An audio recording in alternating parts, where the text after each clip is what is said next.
Hello दोस्तों, आज हम पढ़ेंगे क्लास 10th मैथ का चैप्टर नंबर 1 जिसका नाम है रियल नंबर्स। इस चैप्टर को हम बहुत ही इंटरेस्टिंग वे में कंप्लीट करेंगे। जैसे कि आपको पता है कि नेचुरल नंबर्स क्या होते हैं। नेचुरल नंबर्स वो नंबर्स होते हैं जिन्हें हम काउंटिंग के लिए इस्तेमाल करते हैं। All counting numbers are called natural numbers.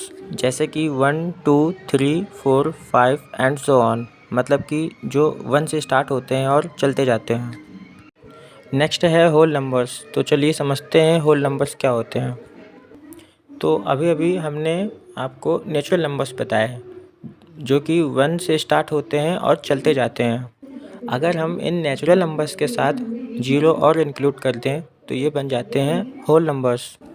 तो हम डेफिनेशन लिख सकते हैं 0 along with all natural numbers are called whole numbers. Next है इंटीजर्स। तो इंटीजर्स कलेक्शन होते हैं ऑल पॉजिटिव और नेगेटिव नंबर्स के। तो हम लिख सकते हैं the collection of all positive and negative numbers along with 0 are called integers. Now we will talk about rational numbers. तो रेशनल नंबर्स क्या होते हैं, देखो। All the numbers which can be expressed in the form of p/q are called rational numbers. Simply rational numbers वो numbers होते हैं जिन्हें p/q के फॉर्म में लिखा जा सकता है, मतलब फ्रैक्शन के फॉर्म में, जैसे कि 2/3, 3/5, 1/2, 4/6 एक्सेट्रा। पर इसमें भी एक कंडीशन होती है कि q बराबर 0 नहीं होना चाहिए, मतलब किसी भी संख्या के डिनोमिनेटर में 0 नहीं होना चाहिए। अगर होगा तो वो रैशनल नंबर ही नहीं होगा। नेक्स्ट है इरेशनल नंबर। इरेशनल नंबर्स वो नंबर्स होते हैं जिन्हें p/q के फॉर्म में एक्सप्रेस नहीं किया जा सकता है। All the numbers which can not be written in the form of p/q are called irrational numbers.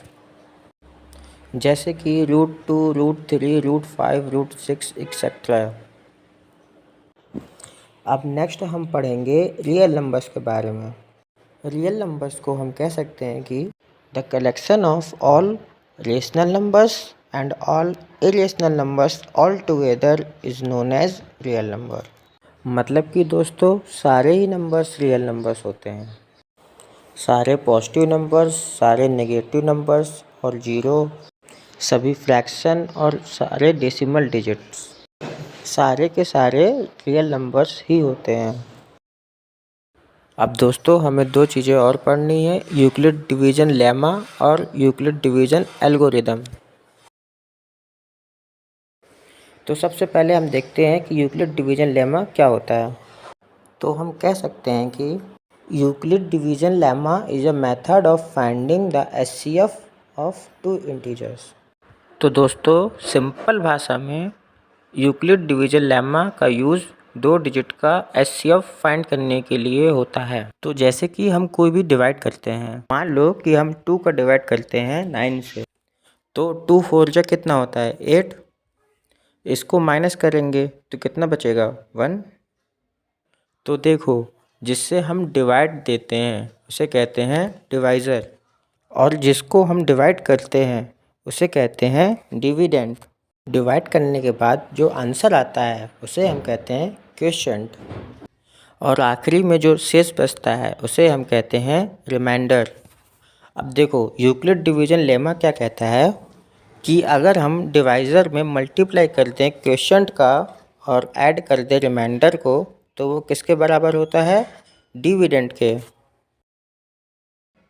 और ये क्या कहता है कि जो रिमाइंडर होता है वो ऑलवेज बराबर होता है 0 के, या तो 0 से बड़ा होता है और छोटा होता है डिवाइज़र से।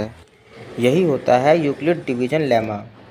लेकिन हमारी बुक में दिया है a = bq + r, where r is greater than equal to 0 and always less than b, जहाँ पर a होता है डिविडेंड, b होता है डिवाइज़र, q होता है क्वोशिएंट और r होता है रिमाइंडर। नेक्स्ट है यूक्लिड डिवीज़न एल्गोरिदम। ये एक ऐसा एल्गोरिदम होता है जिसकी मदद से हम डिवीज़न करके एचसीएफ निकाल सकते हैं।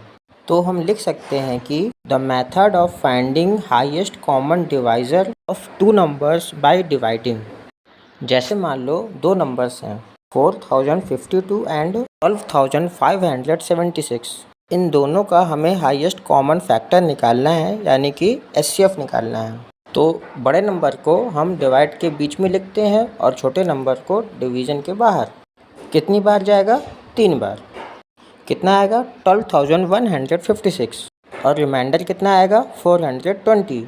अब देखो यहाँ पर जो हमारा रिमाइंडर है वो 0 नहीं आया, और जब तक यहाँ 0 नहीं आएगा जब तक हमें और आगे डिवाइड करना पड़ेगा। तो अब आगे कैसे सॉल्व करेंगे? जो हमारा रिमाइंडर है वो बन जाएगा डिवाइज़र, और जो हमारा पहले का डिवाइज़र था वो अब बन जाएगा डिविडेंड। तो आगे अब हम फिर डिवाइड करेंगे। अब की बार रिमाइंडर कितना आएगा?